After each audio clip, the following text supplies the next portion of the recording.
بسم الله الرحمن الرحيم رب زدني علما. So the next concept, we'll try to get into something called default routing. Now, if you remember, I discussed that there are two types of routing simply. One is a static routing and the other one is dynamic routing. Now, in this static routing, we can categorize a normal static routing where we manually write a static route. The other one we can categorize as static default routes, or simply in most of the terminology, you can simply say a default routing. But again, people use that as a separate term, but normally it is kind of a static routing only. Okay, let's try to understand what is the default routing. So for that, we'll take a simple example here. Now, in this example, if you observe here, we do have a router. Let's say this is my branch office. I'll take a simple scenario here where I'm going to take the same three routers topology. I already have this topology here, so I'll take this one and assume that this is my topology. Okay. Now, in this topology, we have already configured the static routing or dynamic routing, whatever it is. So, which means if you're trying to send a packet from 192.168.1 network or the 2 network or the 3 network, so all the three will be able to communicate with each other, right? So if you go ahead and verify the same thing here, let's say already we configured that. We already configured some routes here. If I go and say show IP route, we do have configured some kind of static routes which will allow the communication process is working fine, right? Now everything is working fine. So all the three branch offices are able to send and receive the packets. But later on, what I did, I also want the users sitting in my LAN should also be able to access internet. Okay. So for that, what I did, I connected one link going to the ISP. Because ISP, if you want internet connection, again, you need to contact the service provider.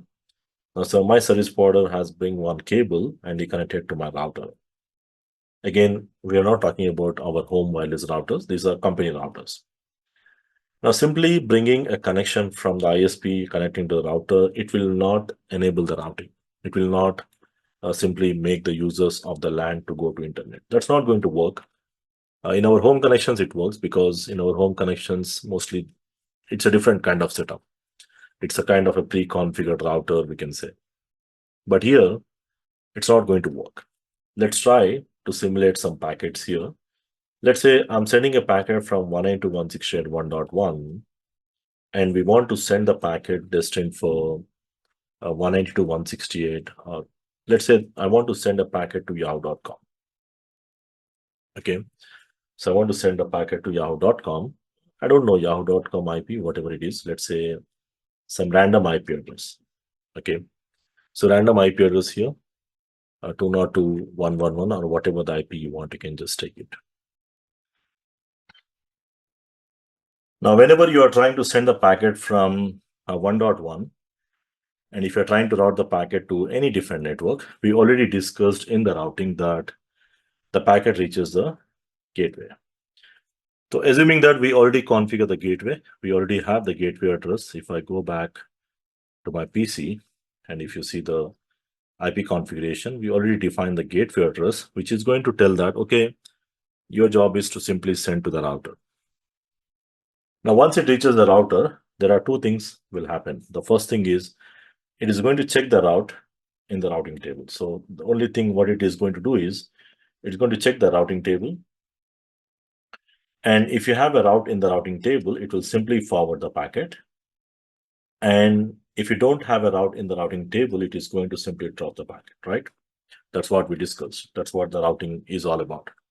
So the router, now as you can see, we did not configure any routing for that network, right? So if you go and check the routing table, can you see any entry for 200 network or whatever the ISP network?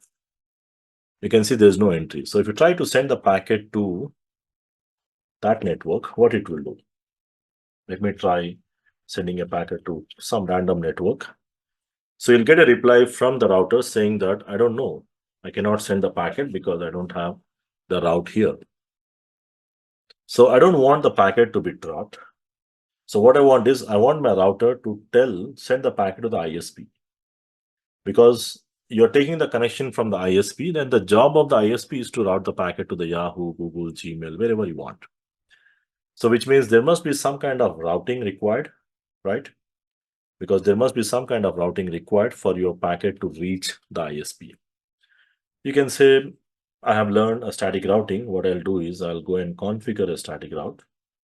I'll say if a packet come for 202 network, 1 network, with a /24 or whatever it is, you just write 255.255.255.0, and you'll say the next hop address, assume it is 2.2.2.2. I'll say 2.2.2. Now, once you add this entry, what will happen? It will add a static route.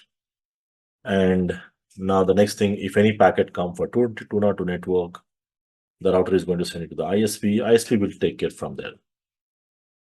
But now the question is, what if the next time I'm trying to send a packet to google.com?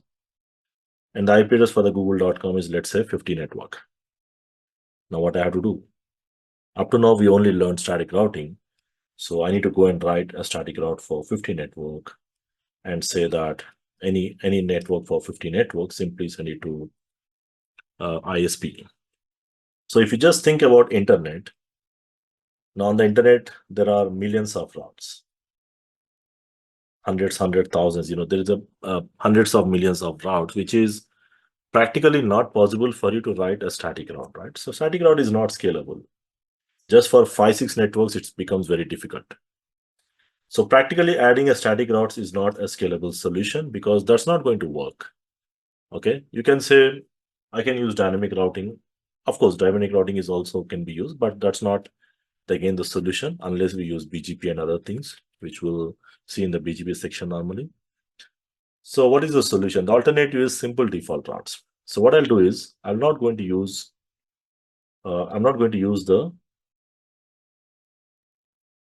this option. So what I'll do is I'm not going to do the static routes here.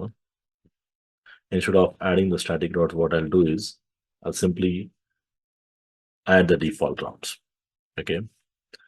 So simply add the default routes, which means I'll simply remove this static routes. Anyway, I'm not going to do this. Just assume that what is the solution? The solution is default routing. Okay.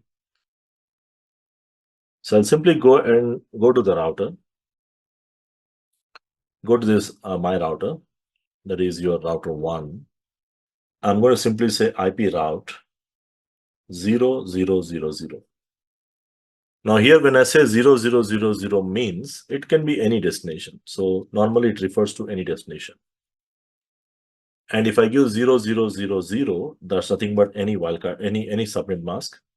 Means the mask can be anything.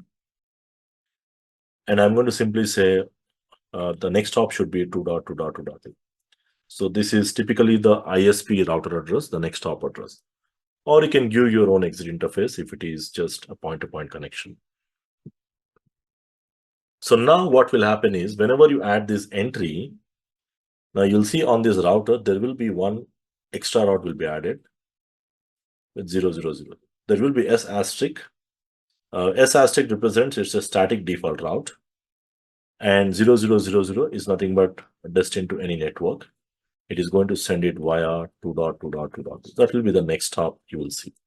Anyway, when we implement, we'll verify this. So now let's try to analyze the same example here. Let's assume that we are trying to send the packet destined for Yahoo, Google, Gmail, or anything. Okay.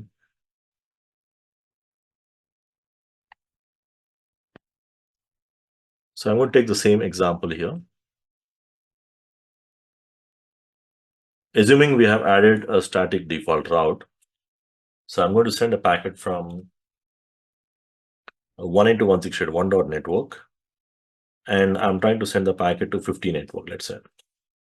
Now the same thing will happen. It will check whether they are in the same network or different network. They are in different networks. The PC is going to simply send the packet to the gateway, the router. And once the router receives, it is going to check the routing table for the entry. So it will check the routing table. If you have a route, it will forward. If you don't have a route, normally it should drop, right? That's what I said. In a normal case, what it has to do, it has to simply drop the packet. But what we'll do is it will check the entry for the specific route. So the first thing it will always check for specific routes. If it is there, then it will route according to the packet. And let's say if there is no route in the routing table, normally it will drop, right? Instead of dropping, it will use the default route. So what I'm saying is the default route is used for any unknown destinations. So normally we say when we use a default route means we simply say we use the default route for any unknown destinations. Unknown destinations are internet. Because you don't know where is Yahoo, where is Google, where is Gmail, or any routes on the internet, we don't know the addresses. So even though I don't know where is Yahoo, Google, Gmail, I don't know the addresses. My job is, as an administrator, my job is to ensure that the packet reaches the ISP. And I cannot do it manually. So I can simply do it with a default route. So this default route ensures that if you don't have a route in the routing table, which means if you don't know the destination, simply use the default route and forward it to the next hop. And based on the next hop, the packet reaches the ISP. Now it is the job of the ISP to ensure that that packet reaches the Yahoo server, wherever it is. Assume there is a Yahoo server somewhere here. So the ISP will ensure that it reaches the Yahoo server and it gets a reply and it will send you back the page.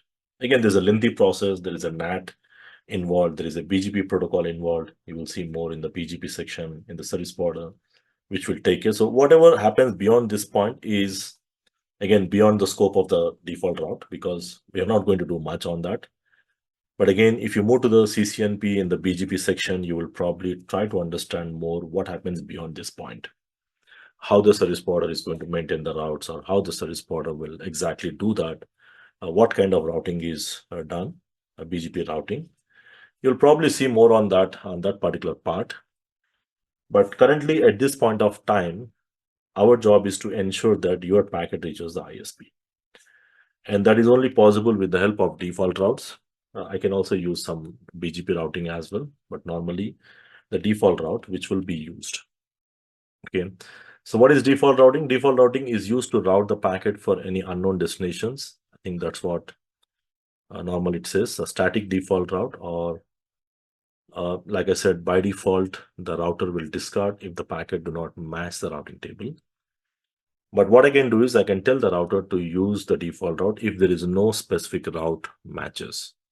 Especially when you are routing the packet to the internet, we will be using the default routing. And to do this, we need to simply configure the default route with all zeros. And this will ensure that it adds an entry with S asterisk. And this will be used if there is no entry found in the routing table. Okay, so the routers can be configured to use statically configured or dynamically learned default route. This is again, depends on a bigger scenarios. You can also learn through BGP or some other protocols. Again, that's beyond the scope right now.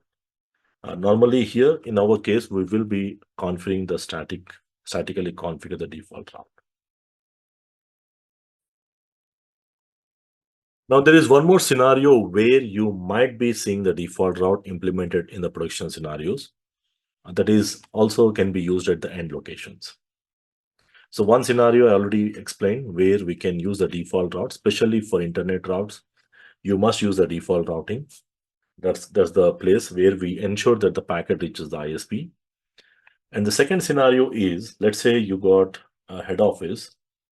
Let's say my head office is in Delhi, and this head office is connecting to multiple branch offices. Okay. And these multiple branch offices, again, are connecting to some branch locations, let's say small branch offices. Okay. So like that, you can take small branch offices almost in every place here. We can just go ahead and add small branch offices everywhere. I'm not adding everywhere because that makes a little bit messy, the topology here. So just take any one location. So what I can do is I can use a default route on the end locations. Now these are your end locations. Now end locations means mostly they are the last routers and they are not the transit routers. Like here, if you observe, these routers are small branch office routers. We can say these routers are more like a branch office routers, which are connected on the end locations. And most likely they have only one connection. They just go to the main branch office to which it connects. Okay, so technically this branch router must have a route for each and every network, right? That is one option. Now, instead of doing that, what I can do is I can simply go to this router and I can say IP route 00000000 means whatever be the destination, whatever be the subnet mask, let's say the next hop is, let's say 1.1.1.2, the head office router. So most of the end locations, I'm just writing only on one side. Most of the end locations where you just have only one point-to-point connection, which goes to the main branch office, there is no need to write a static route or there is no need to do dynamic routing. You can simply just enable a default route, which will ensure that if any user sitting here wants to go to 172.16 network somewhere here, he has to go to the main branch office, right? So this way we can do some kind of routing optimizations where we can simply add the default route on the end locations where you just have only one exit point or one next hop or only one point-to-point connection. The same thing applicable for all the sites. In this case, you can simply add a default route pointing to the main branch office. And remember, you cannot add the default route here where you have multiple connections, because let's say if I add a default route, let's say if I have two connections and if I'm saying default route 00000000 via 1.1.1.2, and again I'm adding 0000 via 2.2.2.2, this is not correct. Okay, so you cannot have two default routes unless you're doing load balancing, because it will use both the routes, which is really not correct. Okay, so but any one we can use a default route. Okay, so most of the time this is one kind of a normal case. And again, if you're using dynamic routing, you might not use this as well, because most of the time you use a dynamic routing. And technically, if you're using dynamic routing, this is really not required. Okay, so that's going to make your job much easier. But still, if you're using a static combination, then we can use a default route at the end locations. Like I said, at the end locations where the company will have many sites and each will have a single relatively slow WAN connection. And you don't want to add more updates or bandwidth consumption for different types of routing updates. And you just want to use a simple default route here. This router, this router, this router, we can just add the default routes. Okay, and we can allow the communication process. Of course, in between these routers, we will be using a static routing or dynamic routing is possible.